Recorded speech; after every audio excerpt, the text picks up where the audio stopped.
Monthly contribution sa PhilHealth ipigtaas sa 5% ngunya na 2024. Mantang Pag-ibig Fund, nagahalat na sana kanabiso hali sa Malacañang, katakod kan dagdag singil sa kontribusyon. Ang reaksyon kan mga miyembro kan nasambitan ng opisina aramon sa pagtutok live ni Jessica Calinog. Jessica?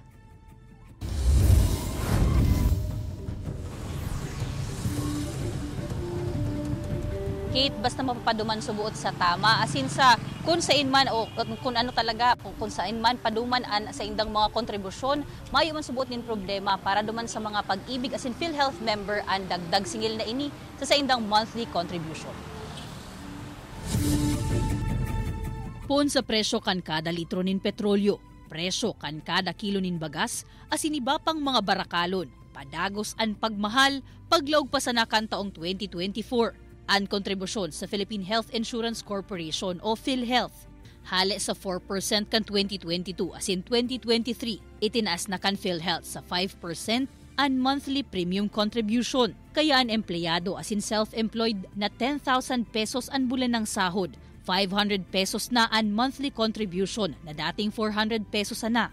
5,000 pesos naman para sa mga nagsasahod din 100,000 pesos kada bulan. Sagot kan employer ang kabanga kaini, kaya kabanga sa naman ang kaltas sa mga empleyado. Magayon man si serbisyo ang PhilHealth, tano tadai. Pero po kung baka makapunta yan sa iba, pero magabat din sa magabat sa mga empleyado. 17 billion pesos subuot ang matitipon kan PhilHealth sa dagdag singil na ini sa monthly contribution.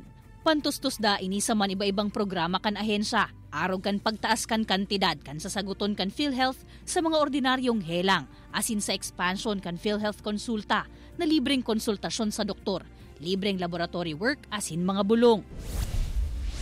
Sulamenteng go signal na sa naman hali sa Malacañang ang pigahalat ngunyan kan Pag-ibig Fund para sa ipapautob na contribution hike sa average premium kan mga empleyado, magin kan mga employer na mapatak din 200 pesos kada bulan. Ang status po kayo nan is job order. So medyo magabat po sa mo kasi pag kinsenas nagbabawas sa SSS, tapos si manggamayong BIR binabawasan din. Tapos yan sa Pag-ibig na magbabawas din. Kung madagdag pa siya ng another 100 garong magabat na kasi ang nata-take home is kadikit na lang. Okay lang yan kasi sa imo man lang yan mapupunta eh. Garo ipon mo naman lang yan. At least ang pag-ipon bag masakit pag yaon talaga sa imo. Pero pag yaon na sa kang mga araw kaya na sa Pag-ibig. At least pag makukuha mo man yan. Dahil man masasayang. 37 taon na ang nakakalihis kan huring magkaigwanin paghiro sa monthly contribution kan Pag-ibig. Mas halangkaw na kontribusyon, katampad ka ini an mas halangkaw man na kantidad kan pwedeng ilon kan mga miyembro.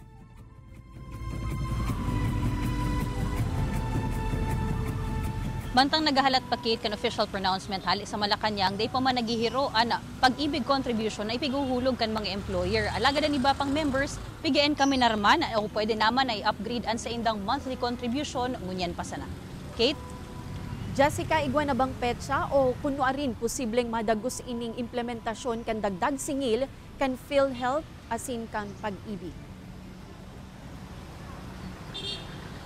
Sa Pag-ibig, Kate, ang tigahalat na lang talaga ninda itong abiso o direktiba hali man sa Malacañang. As in anytime, pwede na ining i-implementar. Alagad ang PhilHealth, Kate, basado naman sa Universal Healthcare Act, ngunyan pa sana fully implemented na itong 5% na PhilHealth contribution for 2024.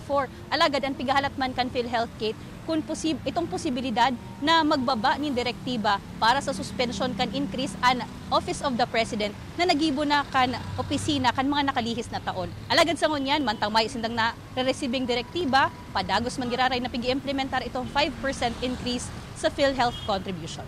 Kate? Alright, Jos Mabalos, Jessica.